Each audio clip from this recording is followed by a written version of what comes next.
If you're looking to create, grow, and sustain your wealth, download and subscribe to the Pain Points of Wealth podcast at BeBullish.com with Bob, Ryan, and Chris Payne. It's your podcast for market insights, money tips, and real talk on the economy. Download and subscribe at BeBullish.com. Okay, only 10 more presents to wrap. You're almost at the finish line. But first...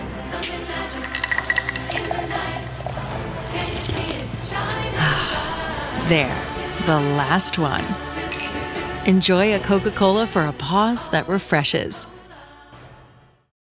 Let the Record Show with Judge Richard Weinberg, Suffolk County Republican Committee Chairman Jesse Garcia, and essayist and commentator Eric Lavine on the Red Apple Podcast Network.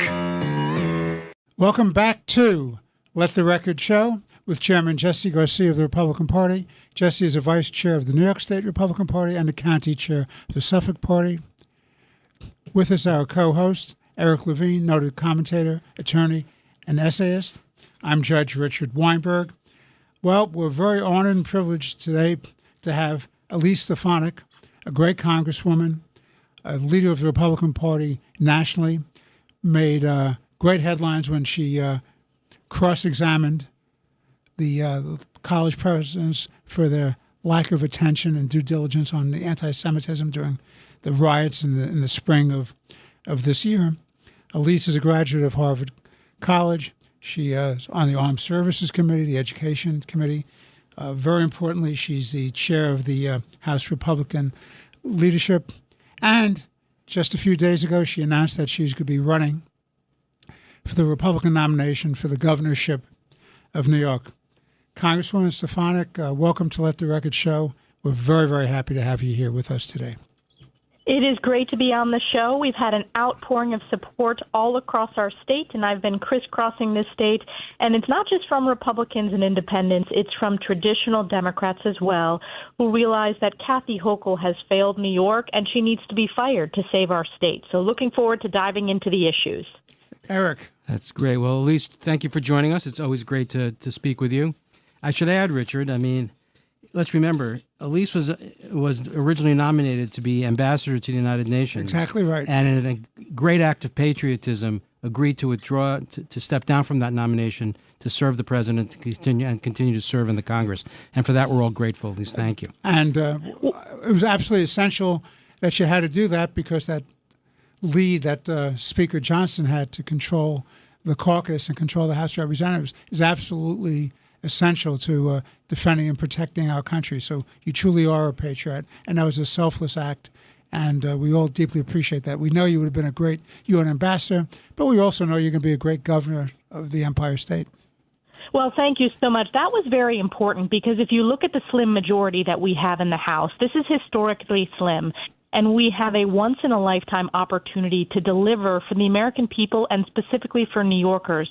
And what I'm most proud of is in that bill, I negotiated the largest tax cut for New Yorkers in history with the raising of the state and local tax deduction, as well as the tax cuts in the overall bill. In addition, it provided increased funding for our police and law enforcement and Border Patrol, which is very important to have safety on our streets. It helped incentivize educational opportunity, which is so important in New York City in particular, but across our state to make sure kids are getting the best opportunity to succeed. So I was proud to put New Yorkers first, and that's what I'm going to do as governor, always put New Yorkers first. Right. I think people are going to start to see the benefits of the One Big Beautiful Bill on April 15th when they start sending in their tax returns. But let's talk about what recent history here in New York. So New York City last week just elected Zohran Mamdani as mayor. The mayor-elect is a proud member of the Democratic Socialist Party and is himself an avowed and unapologetic, to use his words, socialist. It's quite noteworthy, I think, that he voted for himself on the Socialist Working Families Party line and not on the Democratic Party line. I think it demonstrates where the Democratic Party is. He does not believe in private property and that government should control the means of production. That is the definition of communism, not just socialism. That's the definition of communism. Just ask Marx. He does not believe the Jewish state of Israel has the right to exist and that it is okay to agree with those who say, quote, globalize the intifada, close quote, which really means kill Jews. As long as you don't use the term globalize the intifada, it's okay to believe it. He supports the violent protests on our college campuses that intimidates and attack Jewish students, and he surrounds himself with advisors who are well-known Jew haters like Linda Sarsour. In my opinion, that makes him an anti-Semite, and this is in sharp contrast to your questioning of the college presidents of Harvard, University of Pennsylvania, and MIT, who remarkably admitted that it's, depending on the context, it's okay to say kill the Jews on your college campus. He campaigned with Imam Siraj Wahhaj, an unindicted co-conspirator of the first World Trade Center bombing in 1993, and to me that makes him unpatriotic. He's very public about his hatred for President Trump. Think of what you will about the president. New York City cannot function without federal funds, so this tells me he's an ideologue and a revolutionary and not someone really interested in governing. Yet remarkably, Kathy Hochul and Hakeem Jeffries endorsed Mamdani, and they said they had some principled, quote-unquote, principled differences with him.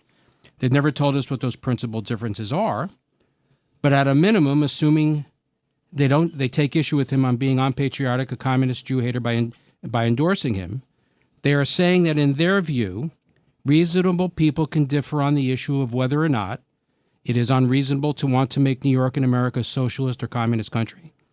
It's not unreasonable to be anti-Semitic. It's not unreasonable to be unpatriotic. It's not unreasonable to antagonize the federal government, which funding is so critical. So my question to you after this long-winded introduction, what was your reaction when you heard Kathy Hochul's endorsement of Mamdani? My reaction was that it epitomizes Kathy Hochul's weakness as the worst governor in America. I mean, the reality is she's an accidental governor. She's only in that position because Cuomo was forced out, and she was his do-nothing lieutenant governor who then was elevated to the governor's seat. Lee Zeldin came close to defeating her, but now that New Yorkers know her, whether you're Republican, Democrat, or Independent, she is universally disliked because she has not delivered for New Yorkers. She's made New York the most unaffordable state in the nation and one of the most unsafe. And that weakness was epitomized when she endorsed Mamdani. She did it much earlier than Hakeem Jeffries. And the reason why, which is really politically, it shows the cynicism that the Democrats have in their party. It's because of her own poll numbers. She sees the same numbers that we see, and that is she can't get above 50% of Democrat voters because she can't coalesce that far left. So this was an act of political desperation, trying to appease the socialists, in the meanwhile throwing New Yorkers under the bus. And it's very important. Mamdani barely got over 50%.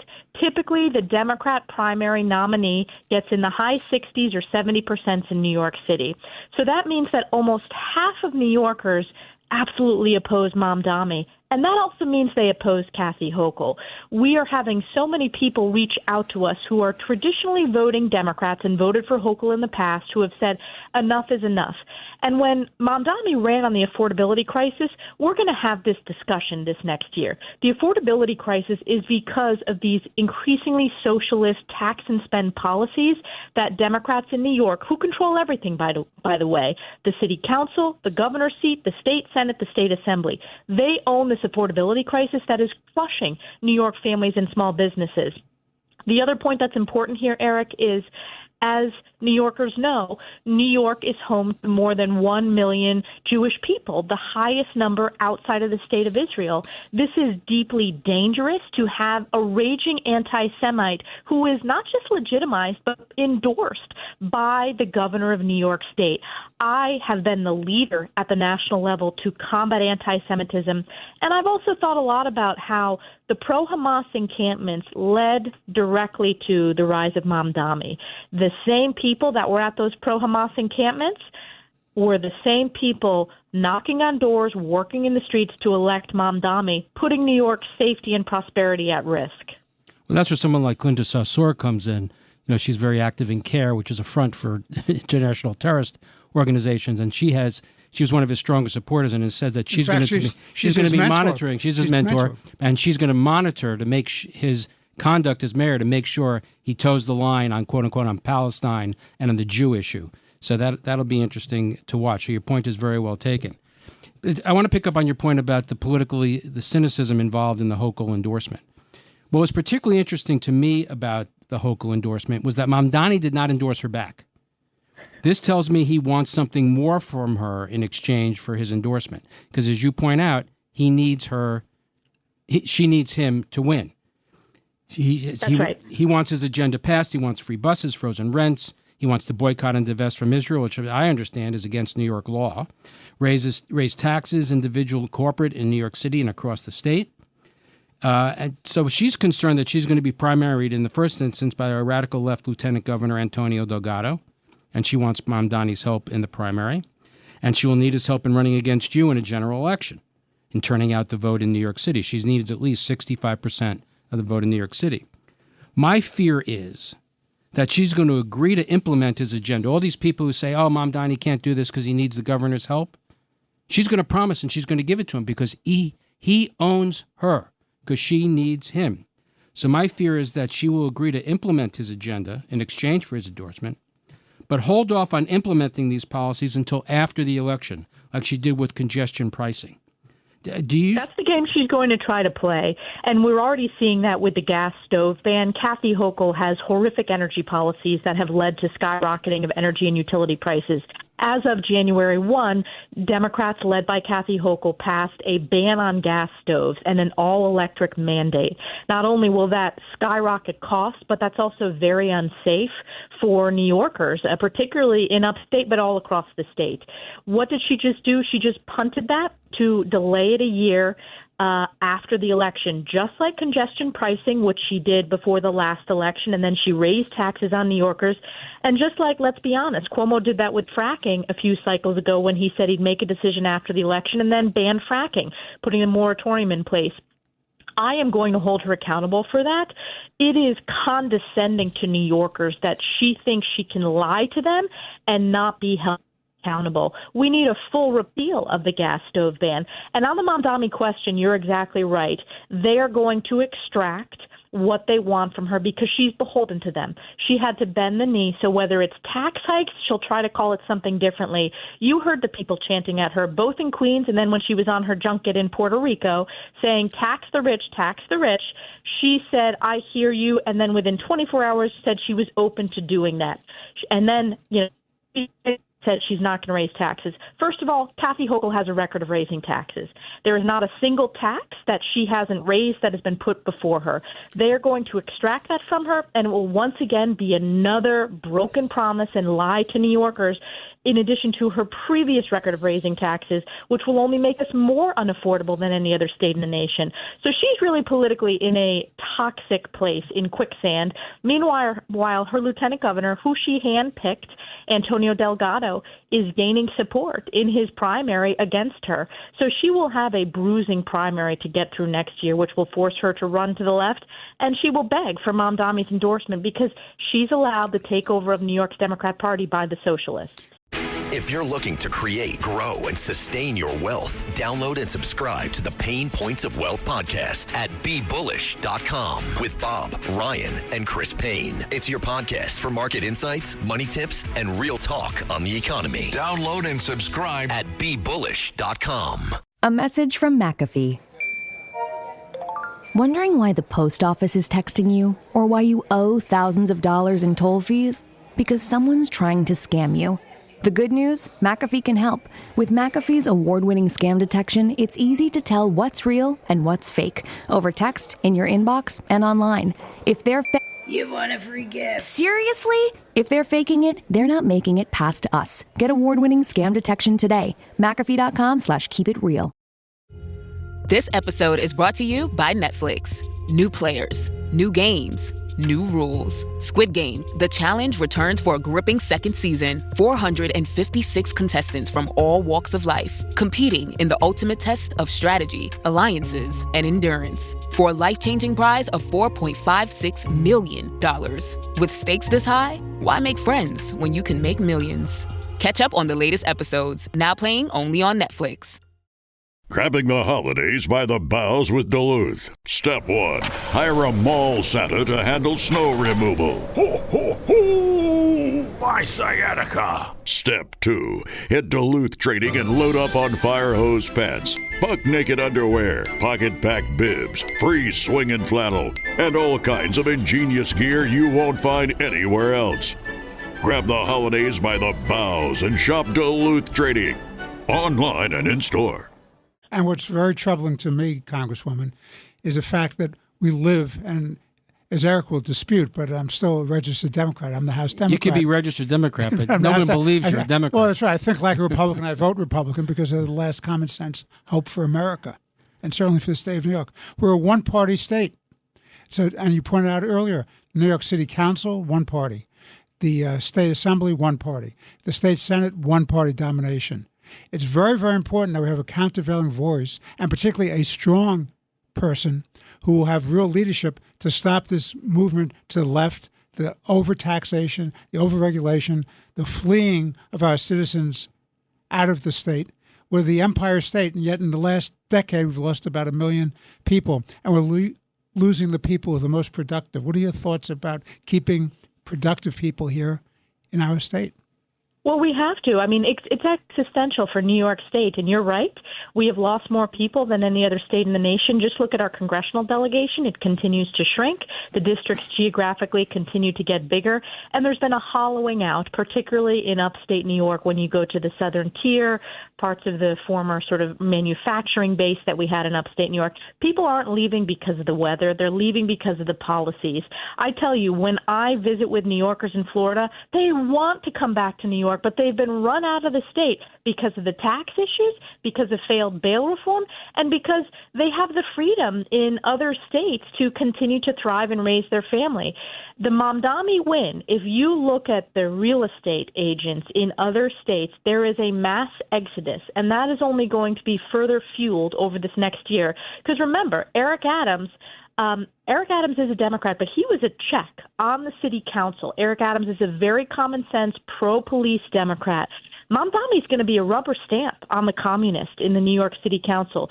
So it is going to get worse before it gets better. The only way that this gets better to address the affordability crisis is to have a Republican governor who has a record of delivering tax cuts, of unleashing energy independence, of supporting the police, getting rid of failed bail reform.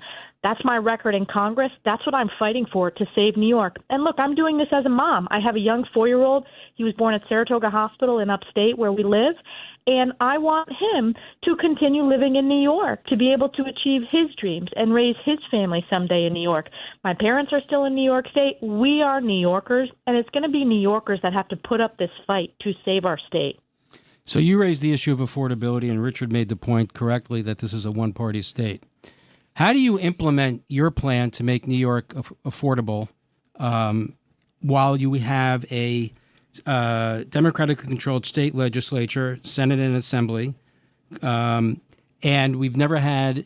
So I guess in the first instance, that's the first question. If you have to deal with Andrea Stewart and Carl Hastie, how do you get your agenda passed? And then I guess the $64,000 question is, we haven't had a Republican governor or a statewide Republican since George Pataki from 1995 to 2006.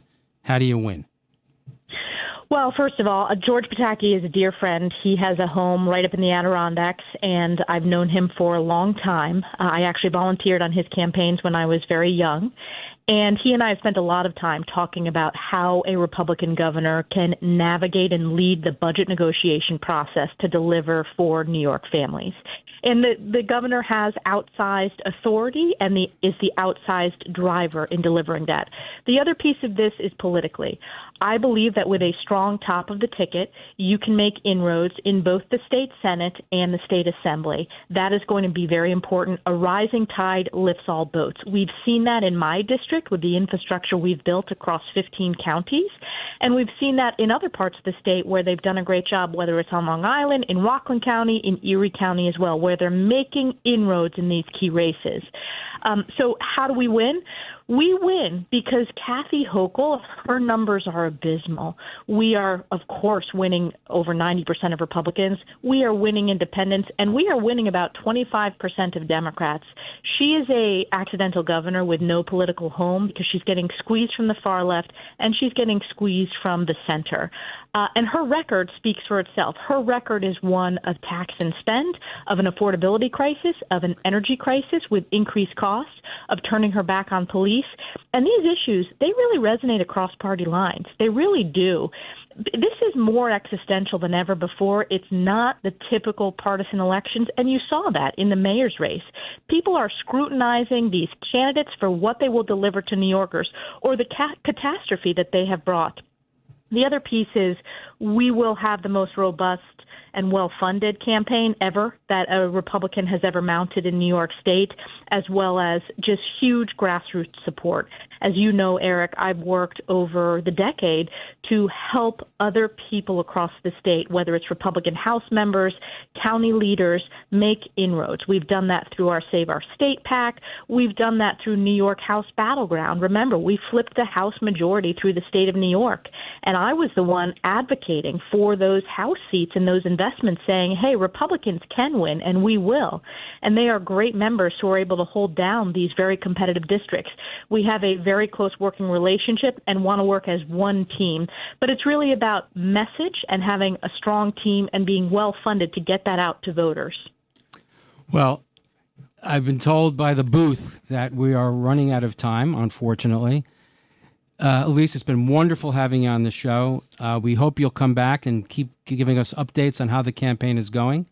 We wish you the best of luck. And New Yorkers, Elise Stefanik is our last best hope. And those of you who are thinking of leaving the state, give it one more year. Give it one more year. At least vote in next year's election. This is our last chance. And if the Congresswoman is elected governor of the state of New York, as I hope she will be, people will move back. People will move back, and people will not flee.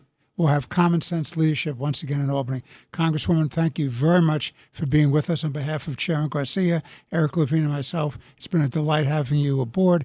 And as Eric said, we'd love to have you during the course of the campaign on this show again to talk about the important issues facing New Yorkers. Thank you again, I'll be back. Thank you. I look forward to coming back on the show. Thank you. Once again, we want to thank Congresswoman Elise Stefanik for joining us today. A very interesting conversation, a very important election coming up, and a really first-rate candidate for the governorship of New York State. Please stay tuned. We'll be back in but a few moments with more important and interesting conversation. Thanks for listening to Let the Record Show with Judge Weinberg, Chairman Jesse Garcia, and Eric Lavine. You can hear Let the Record Show Sunday mornings at 6. If you like the podcast, share it with your friends and listen anytime at WABCRadio.com and download the WABC Radio app. Hit that subscribe button on all major podcast platforms. Plus, follow WABC on social on Instagram, TikTok, Facebook, and X. See you next time for a new episode, so you never have to wonder, what the heck is going on here? If you're looking to create, grow, and sustain your wealth, download and subscribe to the Pain Points of Wealth podcast at BeBullish.com with Bob, Ryan, and Chris Payne. It's your podcast for market insights, money tips, and real talk on the economy. Download and subscribe at BeBullish.com. What I bought? A new Blink Mini 2K Plus smart security camera. What I got? 2K clarity sharp enough to see every detail of home when I'm away. Plus audio like I'm in the room, not with my bestie traveling to another city. Plus easy plug-in setup to install faster than skipping through podcast ads. But you'd never skip ads, right? Plus, I got all of this for just $49.99. Blink Mini 2K Plus. Mini camera, max performance. Shop now at Amazon.com/Blink.